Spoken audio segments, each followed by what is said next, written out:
हाय dear student, एग्रीनैक YouTube channel में आप लोग का फिर से एक बार स्वागत है। दोस्तों, आज हम पढ़ाएंगे आप लोग को reason for Mendel failure. Mendel के फेल होने के क्या क्या रीजन थे। डियर स्टूडेंट, हम आप लोगों को बता दें कि मेंडल जी जो हेरिडिटी यानी अनुवांशिकता पर अपने 3 law of dominance, law of segregation and law of independent assortment, जो 3 लॉ है उन्होंने जो दिया था, वह नियम कुछ दिन के बाद लोगों ने एक्सेप्ट करना बंद कर दिया। क्यों बंद कर दिया, उसके क्या क्या रीजन थे, उसके बारे में आज हम लोग जानकारी करेंगे। तो पहला रीजन था communication was not well developed. उस समय जो था कम्युनिकेशन सिस्टम जो था उस समय क्लियरली डेवलप नहीं था। कम्युनिकेशन सिस्टम बोले तो व्हाट्सएप,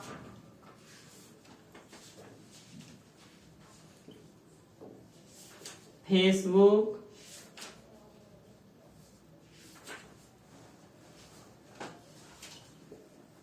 ट्विटर,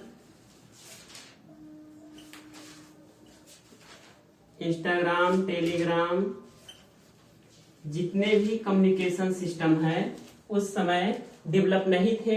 इसलिए मेंडल जी के जो मेंडल जी अपने रिसर्च पेपर पर या मेंडल लॉ तीनों दिए थे, उस समय WhatsApp, Facebook, Twitter, Instagram, Telegram ये सब सही से डेवलप ना होने की वजह से लोगों के पास उनकी जो सूचना थी या जो उनके नियम की वास्तविकता थी सही से नहीं प्रचार प्रसार हो पा रहा था।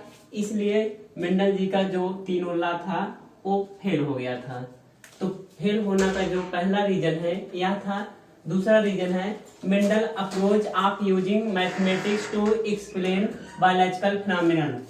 मेंडल जी जो बायोलॉजिकल घटनाओं को घटित होने के लिए अपने मैथमेटिकल मेथड दिए थे, जो रेशियो दिए थे 3:1 या 1:2:1, ये सब जो ratio genotypic and phenotypic ratio दिए थे या जो एक्सपेरिमेंट में मैथमेटिकल मेथड यूज किए थे, वह बायोलॉजिकल घटनाओं को दर्शाने के लिए या सही से व्याख्या करने के लिए पर्याप्त नहीं था, या वो बायोलॉजिकल घटनाओं को घटित होने के लिए मैथमेटिकल जो डाटा या मेथड लगा रहे थे वो सही से एक्सप्लेन नहीं कर पा रहे थे। लास्ट तीसरा रीजन है he could not provide any physical proof for the presence of factor. Mendel ji जो फैक्टर है, जीन है, उसको फैक्टर बोले थे। He could not provide any physical proof, और मेंडल जी जो है कोई फिजिकल प्रूफ नहीं दे पाए थे कि जो हमारा यह लॉ है या जो एक कैरेक्टर दूसरे कैरेक्टर को या एक जीन जो दूसरे जीन के कैरेक्टर को सप्रेस कर देता है यानी दबा देता है, वह फैक्टर है वह या कौन सा फैक्टर है वो मेंडल जी नहीं बता पाए थे। यानी जो मेंडल जी बोले थे एक फैक्टर है जो दूसरे फैक्टर के कैरेक्टर को सप्रेस कर देता है यानी दबा देता है। मेंडल जी चूंकि तब जीन की डिस्कवर या खोज नहीं हुई थी और मेंडल जी को जीन के बारे में कोई आइडिया नहीं था, तो उन्होंने देखा कि जो क्रॉस हुआ था capital T cross by small T, टाल और ड्वार्फ प्लांट का जब आपस में क्रॉस करवाए F1 में कैपिटल टी स्मॉल टी, जो F1 में प्लांट हाइब्रिड प्लांट प्राप्त हुआ वह जो टाल था, तो उन्होंने कहा कि जो कैपिटल टी है यह टाल को गवर्न करता है, जो कैपिटल टी जीन है, और यहाँ पर जो स्मॉल टी जीन है यह ड्वार्फ को गवर्न करता है। पर मेंडल जी ये नहीं बता पाए थे कि यह जीन है कि एलील है या क्रोमोजोम है, क्या चीज है। मेंडल जी बोले थे एक फैक्टर है, एक कोई फैक्टर है जो दूसरे फैक्टर के कैरेक्टर को दबा दे रहा है, इसलिए F1 में जो फैक्टर अपने कैरेक्टर को दबा दे रहा है उसी का फिनोटाइप यहाँ पर दिख रहा है। तो मेंडल जी के फेल होने के 3 रीजन थे।